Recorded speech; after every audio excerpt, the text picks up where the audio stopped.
네, 오늘 우리에게 주신 하나님의 말씀은 역대하 36장 1절부터 23절까지 말씀입니다. 역대하 36장 1절부터 23절 말씀입니다.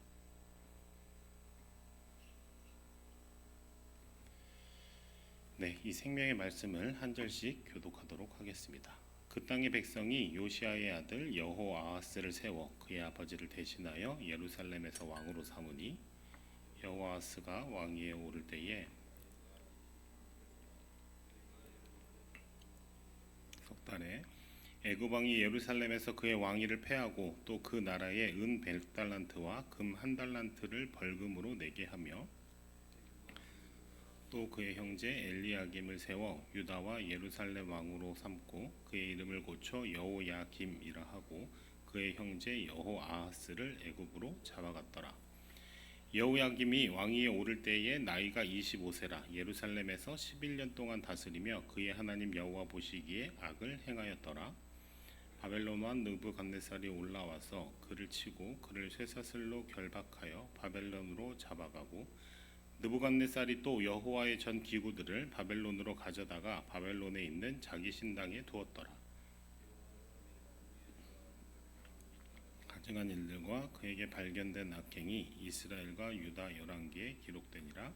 그의 아들 여호야긴이 대신하여 왕이 되니라. 여호야긴이 왕위에 오를 때에 나이가 8세라 예루살렘에서 석 달 열흘 동안 다스리며 여호와 보시기에 악을 행하였더라. 그 해에 느부갓네살 왕이 사람을 보내어 여호야긴을 바벨론으로 잡아가고 여호와 전에 귀한 그릇들도 함께 가져가고 그의 숙부 시드기야를 세워 유다와 예루살렘으로 왕으로 삼았더라.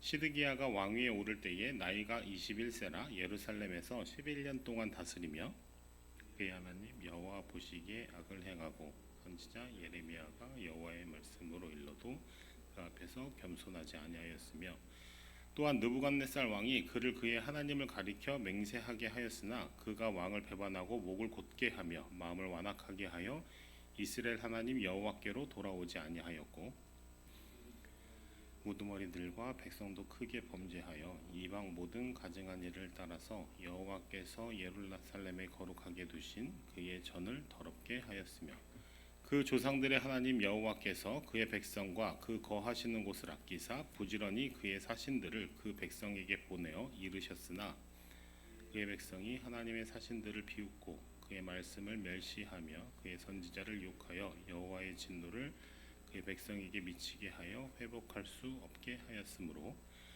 하나님이 갈대아 왕의 손에 그들을 다 넘기심에 그가 와서 그들의 성전에서 칼로 청년들을 죽이며 청년 남녀와 노인과 병약한 사람을 긍휼히 여기지 아니하였으며 또 하나님의 전에 대소 그릇들과 여호와의 전에 보물과 왕과 방백들의 보물을 다 바벨론으로 가져가고 또 하나님의 전을 불사르며 예루살렘 성벽을 헐며 그들의 모든 궁실을 불사르며 그들의 모든 귀한 그릇들을 부수고 칼에서 살아남은 자를 그가 바벨론으로 사로잡아가매 무리가 거기서 갈대아 왕과 그의 자손의 노예가 되어 바사국이 통치할 때까지 이르니라.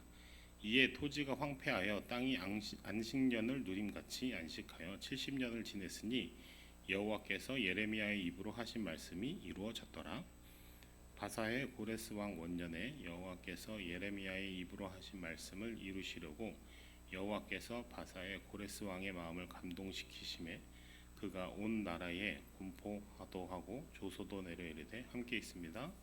바사 왕 고레스가 이같이 말하노니 하늘의 신 여호와께서 세상 만국을 내게 주셨고 나에게 명령하여 유다 예루살렘의 성전을 건축하라 하셨나니 너희 중에 그의 백성된 자는 다 올라갈지어다. 너희 하나님 여호와께서 함께 하시기를 원하노라 하였더라. 아멘. 네. 원래 이 세상이 그런 건지 아니면 제 나이 때에 제 세대가 그런 건지 모르겠지만 지금까지 이제 살아오면서 여러 가지 사회적인 비극, 소위 참사들을 여러 번 목도한 경험이 있습니다.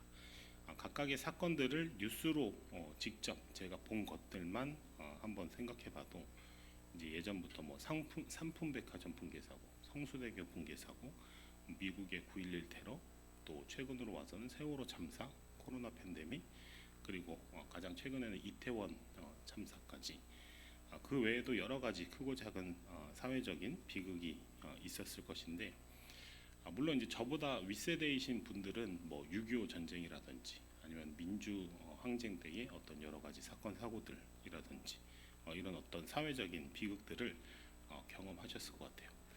이런 사회적인 비극들은 그 사건들의 직접 당사자가 아니더라도 그 시대를 같이 살아가는 사람들의 가슴에 여전히 깊은 상처로 남아있지 않을까 싶습니다.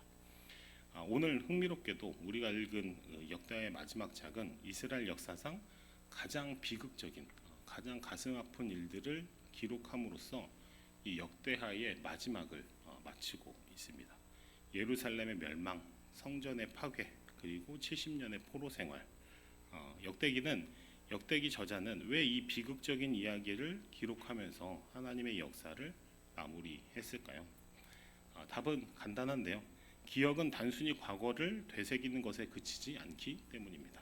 기억은 미래를 향한 약속이고 회복의 출발점이 되기 때문이죠. 역대기는 바벨론 포로 생활을 마치고 유대 지역으로 돌아온 귀한 공동체와 그들의 후손을 향해서 쓰여지고 또 읽혀진 책입니다. 모든 것이 황폐화되어 있던 조국 땅에서 우리가 무엇에 의지하여 앞으로 나아가야 할지 막막했던 당시의 귀한한 유대인 공동체에게 하나님의 말씀에 순종하고 하나님만 예배하고 그 뜻을 구하는 것이 우리 민족이 살아갈 길이다라는 것을 다시금 일깨워 주기 위한 책이 바로 역대기였고, 그 마무리가 이 우리의 실패를 다시 한번 기억하면서 앞으로 소망으로 나아가자라는 취지가 담겨 있는 것이죠. 오늘은 이 역대하 본문을 마무리하면서 이 비극의 역사를 기억하는 것의 의미와 신앙인으로서 개인과 공동체의 이 아픈 기억을 마주하는 건강한 태도가 무엇일까를 한번 살펴보고 싶습니다. 첫 번째로 결말을 아는 비극은 결코 비극이 아니다라는 점입니다. 이 본문 1절부터 21절까지를 보면 유다의 마지막 4명의 왕들 여호아스, 여호야김, 여호야긴, 시드기야가 차례로 등장하는데, 그들의 통치는 점점 더 악해지고 점점 더 백성들의 생활은 비참해집니다. 마치 멸망을 향해 작정하고 달려가듯 역사가 그렇게 나아가고 있어요. 15절은 이렇게 기록하고 있습니다. 그 조상들의 하나님 여호와께서 그의 백성과 그 거하시는 곳을 아끼사 부지런히 그의 사신들을 그 백성에게 보내어 이르셨으나, 하나님께서는 끝까지 선지자들을 보내셨어요. 그리고 경고하셨고 마치 애원하듯이 돌아와라, 돌아와라, 내 백성아 나에게로 돌아와라 라고 끊임없이 말씀하셨죠. 하지만 16절의 기록과 같이 그들은 결코 돌이키지 않았습니다. 16절입니다. 그의 백성이 하나님의 사신들을 비웃고 그의 말씀을 멸시하여 그의 선지자를 욕하여 여호와의 진노를 그의 백성에게 미치게 하여 회복할 수 없게 하였으므로. 결국 예루살렘은 무너지고 성전은 불탔죠. 청년들은 칼에 맞아 죽고 살아남은 자들은 바벨론의 포로가 되었습니다. 솔로몬이 건축했던, 그들이 그토록 자랑하던 영광스러운 성전의 모든 기물들은 약탈당했고 파괴되었죠. 이렇게 이스라엘과 하나님의 백성은 끝나는 것이었을까요? 그렇지 않죠. 역대기 저자는 이미 결말을 알고 있었어요. 그가 이 책을 쓸 때는 이미 바벨론 포로가 끝난 이후의 상황이었거든요. 그는 고레스의 조서를 알고 있었고 또 귀환을 경험했고 선전의 재건에 목격하고 참여하고 있는 인물이었을 것이다 라고 학자들은 추측하고 있습니다. 그래서 역대기 저자는 이 비극을 기록하면서도 절망하지 않았어요. 그에게 이 비극은 끝이 아니라 새로운 시작의 서문과 같은 것이었습니다. 이것이 바로 기독교 신앙이 세상의 철학과 다른 지점이죠. 세상은 비극은 비극일 뿐이다, 의미 없는 고통일 뿐이다 라고 말하지만, 복음은 하나님의 계획 안에서 비극은 결코 최종장이 아니다, 비극은 결코 끝이 아니다 라고 선포하고 있습니다. 십자가 위에서 금요일 오후 예수님이 죽으셨을 때 그것은 역사상 가장 큰 비극처럼 보였을 수 있어요. 제자들은 절망했고 원수들은 승리를 외쳤습니다. 하지만 우리가 잘 알다시피 그것은 끝이 아니었고 부활의 아침이 오고 있었죠. 이 개인적인 고난과 아픔도 마찬가지인 것 같아요. 하나님은 이러한 고난과 비극들의 결말을 알고 계시죠. 그 결말은 우리가 아는 것보다 훨씬 큽니다. 하나님은 이 아픔들을 통해서 우리 개인과 사회를 변화시키고 또 정의를 회복하시고 생명을 존중하는 문화를 만들어 가실 것입니다.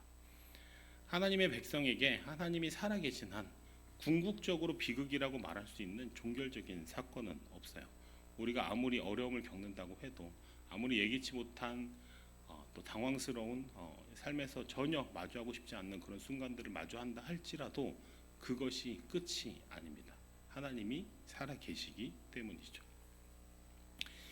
심지어는 이 세상의 종말조차 믿는 우리에게는 새 하늘과 새 땅의 완전한 통치의 시작점이 되는 것이죠. 그러므로 믿는 자에게 결코 종국적인 결말엔 비극은 없다라고 생각할 수 있습니다. 둘째로 역대기는 기억을 잃은 민족은 멸망한다라는 것을 보여주고 있어요. 유다가 왜 멸망했을까요? 역대기를 쭉 살펴보면 한 가지 분명히 드러나는 점이 있는데, 그것은 그들이 과거의 역사를 통해서 배우지 못했기 때문이고, 왜 배우지 못했냐? 과거를 기억하지 못했기 때문입니다. 그들은 애굽에서의 종살이를 잊었습니다. 홍해를 가르신 하나님을 잊었습니다. 광야에서 만나로 먹이시던 하나님의 그 은혜와 사랑을, 그 신실하심을 잃어버렸습니다. 다윗과 맺으신 언약도 잊어버렸죠. 15절이 말하는 것처럼 하나님은 일찍부터 부지런히 지속적으로 선지자를 보내셨어요. 그 선지자들이 뭐라고 했습니까?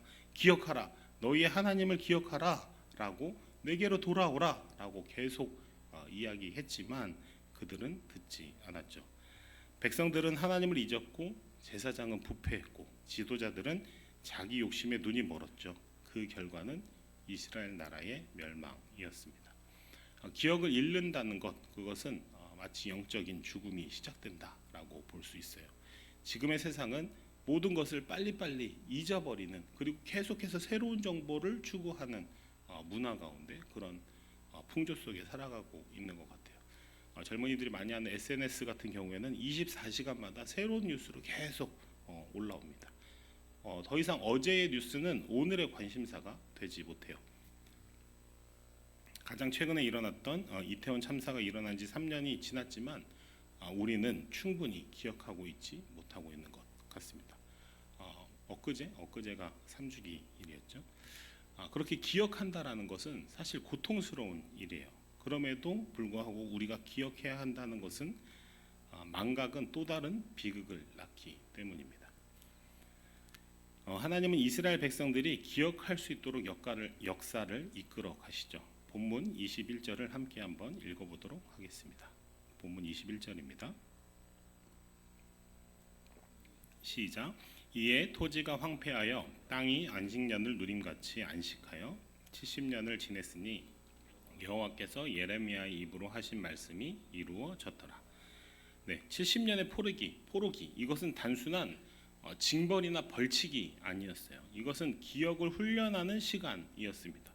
이스라엘 백성들은 이 포로로 끌려간 그 이방 땅 한복판에서 바벨론의 강가에 앉아서 그들은 예루살렘을 기억하고 예루살렘을 몹시 그리워하면서 이렇게 기록하고 있는데요. 시편 137편 1절에 그 마음이 잘 나와 있어요. 137편 1절에 이렇게 기록되어 있습니다. 우리가 바벨론의 여러 강변 거기에 앉아서 시온을 기억하며 울었도다. 네. 성전이 없는 곳에서 그들은 성전의 의미를 깨달았고 성전의 소중함을 다시 기억했습니다. 제사를 드릴 수 없는, 예배를 할 수 없는 그 땅에서 그들은 제사와 예배의 가치를 이해했습니다. 왕이 없는 시대에 그들은 참된 왕을 갈망하기 시작했던 것이죠. 이 포로기는 그들에게, 이스라엘 백성들에게 하나님의 백성으로 살아가는 법을 다시금 기억하고 붙들 수 있도록 배우는 시간이 되었던 것입니다. 유다 백성은 포로기를 통해서 자신들이 정말 무엇을 잃어버렸는지 깨달았죠. 그 깨달음이 회개의 시작이 되었고 회복의 출발이 되었습니다. 오늘 우리도 마찬가지입니다. 우리가 지나온 사회적 참사들을 기억하는 이유는 단지 과거에 머무르기 위한 것이 아니라 그 기억을 통해서 우리가 정말 중요하게 여겨야 할 것이 무엇인지를 깨닫기 위함입니다. 생명의 존엄성, 안전에 대한 책임, 정의에 대한 갈망, 약자를 보호하는 사회, 이것들은 모두 아픈 기억이 우리에게 가르쳐주는 내용들입니다. 마찬가지로 회개는 기억에서 시작됩니다. 그리고 비로소 소망은 기억의 눈물 위에서 자라나기 시작하는 것이죠. 마침내 역대기의 마지막 두 절에서 놀라운 일이 기록되어 있습니다. 이방 왕인 고레스를 통해서 드디어 유대 민족이 고국 땅으로 돌아올 수 있게 된 것이죠. 여기서 발견할 수 있는 놀라운 진리 중 하나는 하나님의 약속은 사람의 실패로 무효화되지 않는다라는 것입니다. 유다의 왕들은 실패했고 백성들은 하나님을 떠났고 심지어 하나님을 섬겨하는 제사장들마저 하나님을 섬기지 않고 돌아서 버렸지만 하나님은 약속을 지키셨고 신실하게 인도하셨죠. 무너진 성전 위에도 하나님은 다시 예배부를 지피시고 포로된 땅에서도 하나님은 회복의 새 날을 열어 가셨습니다. 말씀을 맺겠습니다. 혹시 여러분의 삶에도 아픈 기억들이 있으신가요? 상처와 같은 개인적인 비극들이 있으십니까? 혹시 무너진 꿈이 있으십니까? 포기하고 싶은 순간들이 있으셨나요? 실패했다고 낙심되는 중에 혹시 머물렀던 적이 있으십니까? 그 기억을 붙드시기 바랍니다. 그 아픔을 인정하시고 다만 거기에 머물지 마시고 하나님이 바로 그 비극의 자리에서 새로운 일을 시작하신다라는 것을 믿으시기 바랍니다. 결말을 아는 비극은 비극이 결코 아니듯이 실패와 아픔의 역사를 기억하는 것은 우리의 내일의 삶에 소망의 빛을 비춰줍니다. 하나님의 약속은 결코 비극으로 끝나지 않습니다. 우리의 실패와 악함보다 하나님의 은혜와 신실함이 비교할 수 없을 만큼 크고 깊다는 것을 믿으시기 바랍니다. 비극을 기억하고 그것을 기념하되 기도하고 기대하는 믿음의 삶을 붙드시는 저와 여러분들이 되시기를, 그러한 오늘을 사시기를 축복합니다. 네, 함께 기도하시겠습니다. 우리와 우리를 향한 약속을 기억하시는 하나님 아버지, 오늘 말씀을 통해서 우리의 아픈 기억 속에서도 일하시는 주님의 손길을 봅니다. 예루살렘의 멸망조차 새로운 씨앗이 시작이 되었듯 우리의 실패와 눈물도 주의 은혜 안에서 회복의 도구가 되게 하옵소서. 여러 가지 사회적인 비극들 그리고 이 땅의 수많은 고난들을 잊지 않게 하시고 그 기억을 통해서 생명을 존중하고 정의를 세우는 믿음의 공동체, 그러한 나라가 되게 인도하여 주옵소서. 하나님 아버지, 우리의 마음속 무너진 자리마다 주님의 약속의 빛을 비춰주시고 절망이 아닌 소망으로 나아갈 수 있도록 인도하여 주십시오. 비극의 기억 위에서 부활의 믿음을 세워가게 하옵소서. 결말을 아시는 하나님께 모든 아픔을 맡기며 오늘도 주의 말씀을 따라 다시 일어서는 우리 모두가 되게 인도하여 주옵소서. 가장 큰 비극을 가장 빛나는 소망으로 이기신 그리스도 예수님 그 이름으로 기도드립니다. 아멘.